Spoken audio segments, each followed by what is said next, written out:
Damn, son, where'd you find this? I'm really fascinated with the mystery of songwriting. I am a writer, and I write all the time. A lot of times I'll pick up a different guitar from day to day just to see where that takes me. The guitar will sometimes direct which way this song might go. There's the joke about how many guitars does a guitar player really need?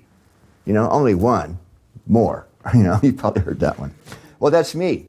Almost every time I've gotten a new guitar and I get it home and I'm so excited to play it, it inspires a song. Because they do speak, in certain guitars, songs just come out of them. It sounds kind of mysterious, but songwriting is mysterious.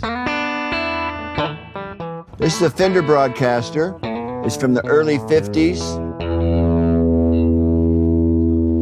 This guitar is irreplaceable to me. It's the Heartbreakers' original sound.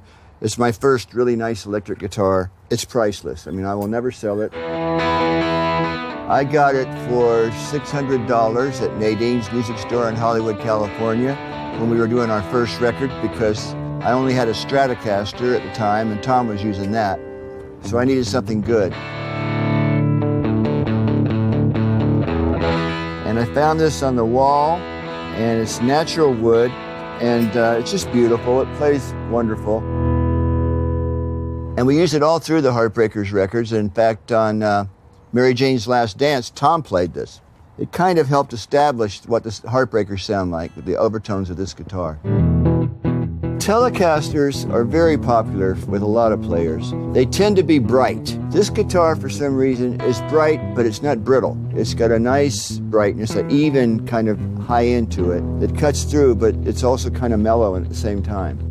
This is number one to me. This is the first one I got that I connected with. I'm lucky to have it here. I don't even take it out of the house anymore because I'm afraid something might happen to it. This is it. Desert Island, this is the one I want.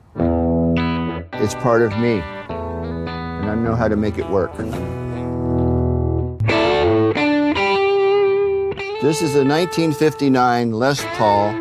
It's considered the holy grail of many guitar players and guitar collectors. This is a particularly good one. It's in great condition, and I don't take it out of the house, and it's a totally different sound than the Broadcaster. It's a piece of art. It's thicker and has some really darker tones, and this guitar represents a lot of records I grew up on, like Jimmy Page, Led Zeppelin, Eric Clapton, Jeff Beck. A lot of those great players from the 60s that inspired me used this same model guitar. I got this, and we were starting an album called Mojo with the Heartbreakers, and I brought it into the rehearsal. We started playing, and Tom lost his mind. He said, "That's a great sounding guitar. I want you to play it on every song on this album. We're going to make this album around the sound of that guitar." And we did. So the whole Mojo album is mostly me playing this. And the new Dirty Knobs record called Reckless Abandon, 90% of it is this guitar too, because it's big and it fills out the sound for a four-piece band. But it has inspired a lot of songs. And so I figure a guitar inspires one great song, it was paid itself off, It's ironic that all those guys back in the 60s that I mentioned all gravitated to this guitar individually. They just instinctively knew that was their heart and their sound. This would probably be my second choice if I wasn't on a desert island. I would have the Broadcaster in this one. It's kind of irreplaceable, really. And there were only, I think, 600 of these made in 1959, so there's not that many in the world. This is a Firebird, which has quite a little story behind it. Supposedly, this is Johnny Winter's signature. I can't verify that, but I've seen his signature, and it does look like this. This guitar I bought in Philadelphia. I was on tour with Fleetwood Mac, and on a day off, my wife and I went walking, and we passed a pawn shop. But up on the wall was hanging this thing. And I have Firebirds, but I don't have a white one. I put it in the show that night at the Fleetwood Mac concert, and it was my main guitar the rest of the tour, and it just sounded perfect. And it's also become my main guitar on my Dirty Knobs live stuff because I just fell in love with it. My first guitar back in Florida with Mudcrutch and Tom was a Firebird, but it was red, Of course, one day I was in the studio, I put it on a chair, went to the bathroom, I came back, and Tom had sat on it and broke the neck off of it. So in a way, this is replacing that one. Well, this is a testament, all you players out there. If you love playing, you don't have to spend all that money to have a good instrument and to express yourself. The Dirty Knobs is a band of mine that started out as a side project between Heartbreakers tours for me to just keep my chops up and have fun. And it grew into a little band of its own. And we started playing around LA and little places and playing concerts that did not have hits in the set. Just the songs we're playing you've never heard before, but we're going to make this happen and make it work and pull you in. And I love that challenge. This is our new record. It's something I'm really, really proud of. I'm really proud of this cover. And this cover was done by a fellow named Klaus Bormann, who had a connection with the Beatles back in the day. He did the Revolver album for them. So we sent him the record, and he loved it. I'm really proud of what he did, and I hope everybody gets to hear it. It's called Reckless Abandon. And we made a conscious effort to play live in the studio without overdubbing hardly at all. All the guitar solos are live during the song. Most of the vocals are live, and it's all just four guys playing together, not four guys cutting a track and then adding a bunch of stuff on top of it. And keep it a little bit raw, but still make it sound good. Yeah, your papa knows.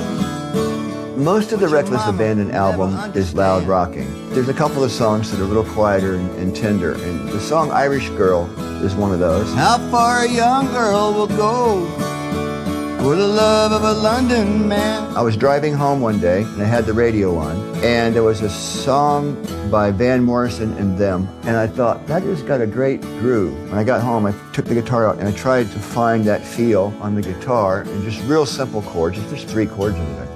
And I was thinking, probably because of Van Morrison, there's this girl, and she's following this guy who went to London. She's from Ireland. She's an Irish girl. Hey, little Irish girl, nothing can stop you now.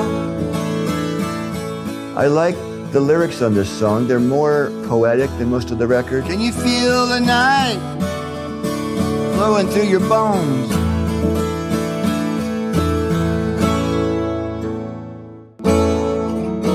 The Heartbreakers, and I mean, most of the music I've done, the songs that we write, even though they may have dark, mysterious, shadowy themes here and there was always redemption and hope that life can be better. Yeah. I can't imagine a world without music. I mean, music makes people happy, makes people mentally healthy. Yeah, you make it through somehow. It helps you feel love. It makes life brighter. And it also, music also has this magical, timeless thing where something can happen when you're 20. You're in a situation where you meet somebody or something magical happens, there's a song playing in the background when that happens. 40 years later, you're somewhere, that song comes on, your mind will go right back to that feeling you had. Hey, little Irish girl, nothing can stop you now. I make music because it makes me happy.